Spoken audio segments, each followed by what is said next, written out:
Magandang tanghali sa inyong lahat, mga nanonood kong mga tagahanga, mga viewers, mga followers, mga subscriber. Nandito po ako ngayon sa Bicol. At pag ako'y nagbabakasyon dito sa Bicol, ganito ang gusto kong mangyari sa buhay ko.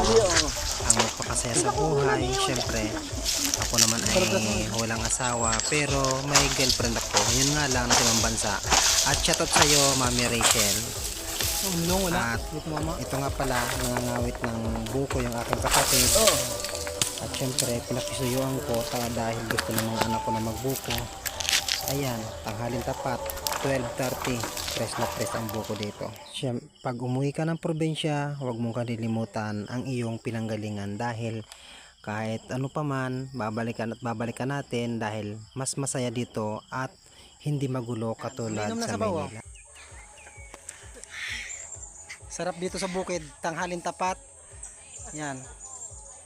Mag-aalas 12 na, nagbubuko kami dalawa dito. Masarap ang buko sa tanghali, lalo na kung lalagyan mo siya ng gatas. Napakasarap talaga at malamig pa ang bukong ito.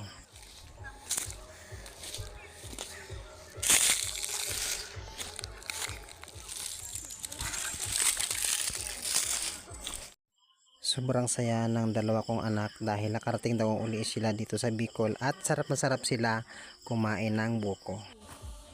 Masarap ang buko. Sarap magbuko lalo pag ganitong tanghalin tapat. Sa pagbaak ng buko, master na master ako dito lalo nung ako'y bata pa. Nung nag-aaral pa lang ako ng elementary. Hindi na ako nagkakawit ng buko, inaakyat ko yan. At pagpababa naman, ako naman ay parang tuko, nakatiwarig din ako. Alam na alam ko umakyat sa nyug. Hanggang ngayon, kaya lang hindi na kaya ng katawan ko dahil sa sobrang laki na rin. Kaya nanaisin ko na lang na magpakawit na lang ako sa kapatid kong panganay ng buko. Ayan. Pag magbubuko kayo, ang lagi nyo tatandaan yung pula-pula ang balatan nyug dahil yung nyug na yan ay masarap. Maraming klase ang nyug, may green at medyo maputi. Pero yan ang pinakamasarap. Pag magbubuko ka at lalo't wala kang kutsara, ganitong gagawin mo. Ito. Patatalimin natin. Ayan.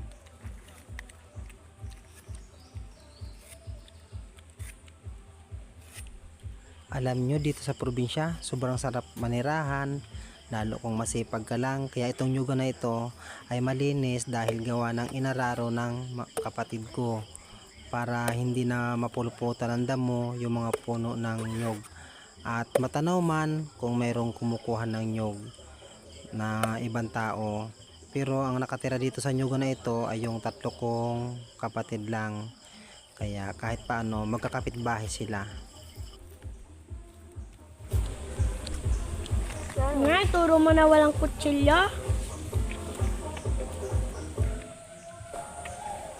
Ayan, daddy, pag walang kutsara.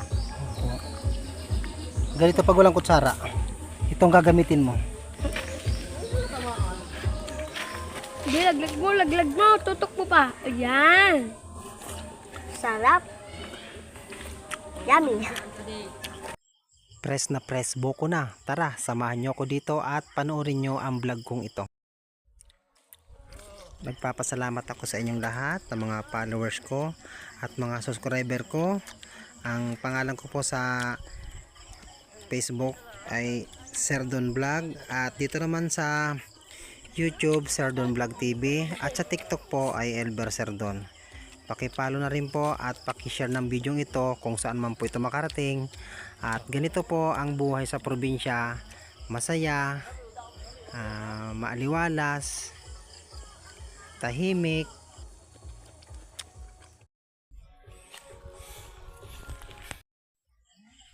Kung kayo ay sanay sa bukid, alam nyo to. Lalo pag walang kutsara, kailangan nyo ng diskarte. Ito ang gagamitin nyo. Ayan. Mas masarap itong gamitin kaysa sa original na kutsara. Dahil ito yung kadalasang ginagamit namin nung bata pa kami. Sa tuwing si Papa ay magkukupra ng nyug, lagi kaming kasama kung saan. At pinapakain kami nito. At dito kami natuto na kumain ng buko na walang gamit na kutsarang iba pa, kundi yung kinuha din niya sa puwitan ng buko. Kaya napakasarap talaga pag na dito ka sa probinsya, nalalanghap mo ang malamig na hangin. Yeah.